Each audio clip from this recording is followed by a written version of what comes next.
benedicere, predicare, laudare. Chères sœurs et frères en Christ, chaque 7 février, dans l'ordre des prêcheurs, les dominicains, nous célébrons l'Eucharistie pour nos pères et mères défunts. C'est une célébration que j'aime particulièrement, car nous prenons ainsi conscience que notre consécration religieuse implique clairement le sacrifice de nos parents et que nous devons savoir prier souvent pour eux qui nous ont engendrés, éduqués et formés avant même que nous n'entrions dans l'ordre.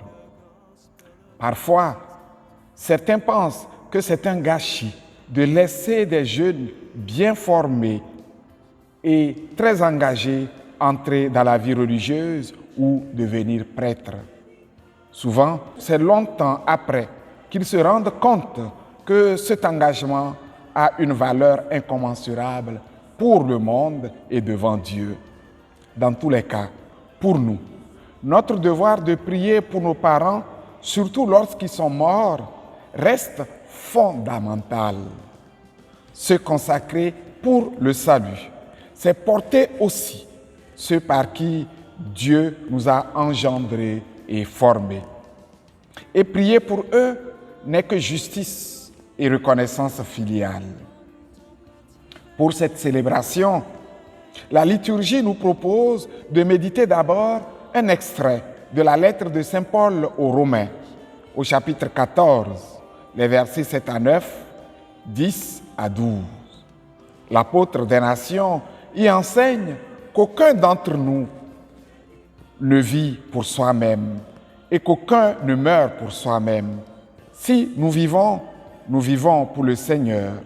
Si nous mourons pour le Seigneur. Tout est dit. C'est là une vérité fondamentale de foi et d'anthropologie chrétienne.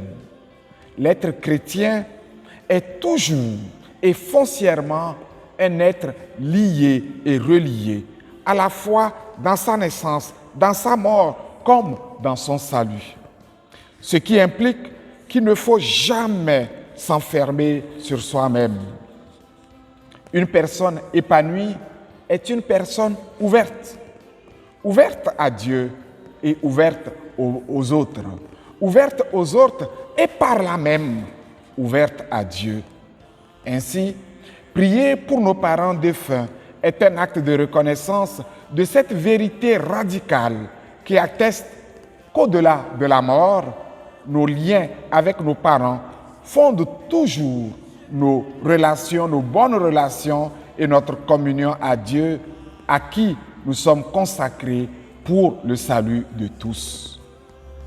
Cette démarche est une imitation du Christ Jésus lui-même qui, au moment de quitter ce monde, prie son Père pour tous ceux qu'il lui a donnés, comme nous l'entendons dans l'extrait d'Évangile, texte proposé pour cette célébration. Que par la miséricorde de Dieu, nos parents reposent en paix. Que par la miséricorde de Dieu, les prières pour nos parents défunts ne s'arrêtent pas à cette seule célébration. Que par la miséricorde de Dieu, nous restions en communion perpétuelle avec eux. Au nom du Père et du Fils et du Saint-Esprit. Amen.